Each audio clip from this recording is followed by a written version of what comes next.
सोचिए, हजारों साल पहले जब दुनिया बिल्कुल अलग थी, तब इंसानों ने कुछ ऐसा कर दिखाया जिसने पूरा इतिहास ही बदल कर रख दिया। पर क्या हो अगर हम जो जानते हैं वो आधा सच हो? क्या हो अगर उनकी असली ताकत किसी जादुई टेक्नोलॉजी में नहीं बल्कि किसी और ही चीज में छिपी थी? तो चलिए आज इंसानियत की शुरुआत की उस अनकही कहानी को परत दर परत खोलते हैं। तो इस पूरी पड़ताल को शुरू करते हैं एक बहुत ही सीधे सवाल से। क्या जो पुरानी सभ्यताएं थीं वो हमसे ज्यादा एडवांस थीं? अब ये सवाल सुनने में थोड़ा अजीब लग सकता है ना? पर जो सबूत हमारे सामने हैं वो कुछ और ही कहानी बताते हैं। जरा इस फर्क को देखिए, बहुत मजेदार है। एक तरफ है 2500 बीसी, यानी आज से 4500 साल से भी पहले की सिंधु घाटी सभ्यता। वहां क्या था? पूरे के पूरे शहर में कवर्ड ड्रेनेज सिस्टम था। और दूसरी तरफ देखिए 1850 का लंदन, जो द ग्रेट स्टिंक नाम की एक भयानक बदबू से परेशान था। क्यों? क्योंकि उनका पूरा सीवर सिस्टम एक खुली नदी थेम्स में जाकर गिरता था। अब ये बात सोचने पर मजबूर कर देती है ना, कि जिसे हम पिछड़ा मानकर चल रहे हैं, क्या वो वाकई में पिछड़ा था? तो चलिए इस 5000 साल पुरानी पहेली की तह तक चलते हैं। और हाँ, हम इसे एक इंजीनियर की नज़र से देखेंगे। ये एक ऐसी पजल है जिसे सॉल्व करने के लिए हमें उनके सोचने के तरीके को समझना होगा। देखिए, सब कुछ शुरू हुआ जब इंसानों ने एक बड़ा बदलाव किया। घूमना फिरना छोड़कर एक जगह बसना शुरू किया, खेती की और फिर कंस्ट्रक्शन शुरू किया। बस यहीं से हुआ था सभ्यता का जन्म। और हमारी इस पजल का पहला क्लू, पहला सुराग भी यहीं छुपा है। तो पहेली का पहला टुकड़ा हमें कहाँ मिलता है? मेसोपोटामिया में। और यहाँ जो सुराग हाथ लगता है वो है संगठन, यानी ऑर्गेनाइजेशन। दुनिया के पहले शहर बसे मेसोपोटामिया में। पर आपको पता है, उनका सबसे ताकतवर औजार पत्थर या लोहे का नहीं था। जैसा कि ये पुराना लेख बताता है, एक सही ढंग से चलने वाली सरकार के लिए लिखना सबसे पहली और जरूरी शर्त थी। इस राइटिंग सिस्टम को कहते थे क्यूनिफॉर्म, दुनिया का सबसे पहला। पर इसका इस्तेमाल सिर्फ कविताएं या कहानियां लिखने के लिए नहीं हो रहा था। नहीं, इसका असली मकसद तो कुछ और ही था। एक बहुत ही प्रैक्टिकल, एक इंजीनियरिंग मकसद। आप इसे ऐसे समझिए, ये जो लिखने की कला थी ना, ये उस जमाने का प्रोजेक्ट मैनेजमेंट सॉफ्टवेयर था, पूरी सभ्यता का ऑपरेटिंग सिस्टम। इसी के जरिए वो हिसाब रखते थे कि कितना अनाज बचा है, मजदूरों की टीमों को ऑर्गेनाइज करते थे और सारे ट्रेड्स और अकाउंट्स को मैनेज करते थे। बिना लिखने की कला के इतने बड़े बड़े शहर बना पाना नामुमकिन था। ठीक है, तो पहला सुराग था लिखना। अब दूसरे सुराग की तरफ बढ़ते हैं और ये कहानी हमें ले जाती है सिंधु घाटी सभ्यता तक। यहां हमें जो देखने को मिलता है वो है बड़े पैमाने पर सिस्टम और प्लानिंग का जीनियस। सिंधु घाटी सभ्यता, जो आज के भारत और पाकिस्तान वाले इलाके में थी, वो अपने समय के सबसे एडवांस्ड अर्बन समाजों में से एक थी। उन्होंने जो अर्बन इंजीनियरिंग में कर दिखाया था ना, वो आज भी हैरान कर देता है। जरा उनके शहरों की खूबियां तो सुनिए। सड़कें एकदम सीधी, ग्रिड पैटर्न पर बनी हुई। जो ईंटें इस्तेमाल हुई वो सब एक ही साइज की, स्टैंडर्डाइज्ड।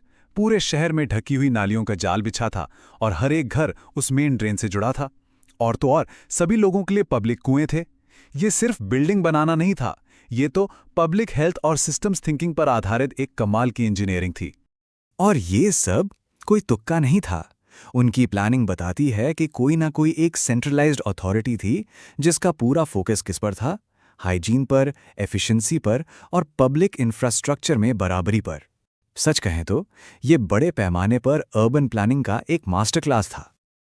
और अब हम आते हैं अपनी पड़ताल के सबसे बड़े, सबसे मुश्किल हिस्से पर, इजिप्ट और गीज़ा का महान पिरामिड। इसे आप एक ऐसी इंजीनियरिंग प्रॉब्लम की तरह देखिए जो लगभग नामुमकिन लगती है। पता है गीज़ा के महान पिरामिड का वजन कितना है? लगभग 60 लाख टन, 6 मिलियन टन। बस एक बार इस नंबर के बारे में सोचकर देखिए, इससे पता चलता है कि वो किस स्केल की चुनौती का सामना कर रहे थे। और सिर्फ वजन ही नहीं, अब इसमें टाइम का प्रेशर भी जोड़ दीजिए। 20 साल तक चले कंस्ट्रक्शन के दौरान उन्हें हर 2 मिनट में एक भारी भरकम पत्थर का ब्लॉक उसकी सही जगह पर रखना होता था। हर 2 मिनट में एक। ये तो अविश्वसनीय रफ्तार थी। तो अब सबसे बड़ा सवाल यही उठता है कि आखिर उन्होंने ये सब किया कैसे? वो भी सिर्फ मामूली से तांबे के औजारों और रस्सी के सहारे। क्योंकि जो आर्कियोलॉजिकल सबूत हैं वो तो यही बताते हैं कि उनके पास बस यही था, कोई एडवांस मशीनरी नहीं। तो इसका जवाब किसी एक सीक्रेट ट्रिक में नहीं है, बल्कि उन्होंने एक मल्टी लेवल अप्रोच अपनाया। मतलब कंस्ट्रक्शन के हर स्टेज के लिए अलग अलग तरीका। जैसे नीचे के हिस्सों के लिए बाहर से रैंप बनाया, बीच के हिस्सों के लिए पिरामिड के अंदर से रैंप बनाया और एकदम ऊपर के लिए लीवर सिस्टम का इस्तेमाल किया। वो प्रॉब्लम के हिसाब से अपना तरीका बदलते गए। बहुत स्मार्ट। जैसा कि एक इंजीनियरिंग एनालिसिस भी कहता है कि प्राचीन मिस्र के लोगों का जीनियस किसी अनजान टेक्नोलॉजी में नहीं था, बल्कि उनके पास जो भी टेक्निक्स थीं, उनकी एफिशिएंसी को मैक्सिमाइज करने और इंसानी मेहनत को एक ऐसे स्केल पर ऑर्गेनाइज करने में था जो पहले कभी नहीं हुआ था। तो ठीक है, मेसोपोटामिया से मिला लिखने का सुराग, सिंधु घाटी से मिला प्लानिंग का सुराग और इजिप्ट से मिला ऑर्गेनाइजेशन का सुराग। जब हम इन सबको एक साथ जोड़ते हैं तो क्या तस्वीर सामने आती है? चलिए इस रहस्य को सुलझाते हैं और समझते हैं कि इंसानियत की असली सुपर पावर क्या थी। देखिए, प्राचीन लोगों का राज कोई खोई हुई टेक्नोलॉजी नहीं थी। वो थी एक खोई हुई मानसिकता, एक माइंडसेट, एक ऐसा सोचने का तरीका जिसे शायद आज हम कहीं पीछे छोड़ आए हैं। तो वो असली लॉस्ट टेक्नोलॉजी क्या थी? वो थी बड़े से बड़े स्केल पर प्रोजेक्ट मैनेज करने की काबिलियत, systematic urban engineering, simple physics के नियमों को बेहतरीन तरीके से इस्तेमाल करना, एकदम सटीक सर्वेइंग और प्रिसिजन, और इन सबसे बढ़कर हजारों लाखों लोगों को एक साथ अनुशासन में काम करवाना। यही थी उनकी असली सुपर पावर। तो आखिर में ये सब हमें एक बहुत बड़े सवाल पर लाकर खड़ा कर देता है। क्या हम सच में इतने आगे बढ़ गए हैं, या फिर हम ये भूल चुके हैं कि जब इंसान मिलकर अनुशासित तरीके से काम करे तो क्या कुछ हासिल किया जा सकता है? शायद एडवांस्ड होने की हमारी परिभाषा ही अधूरी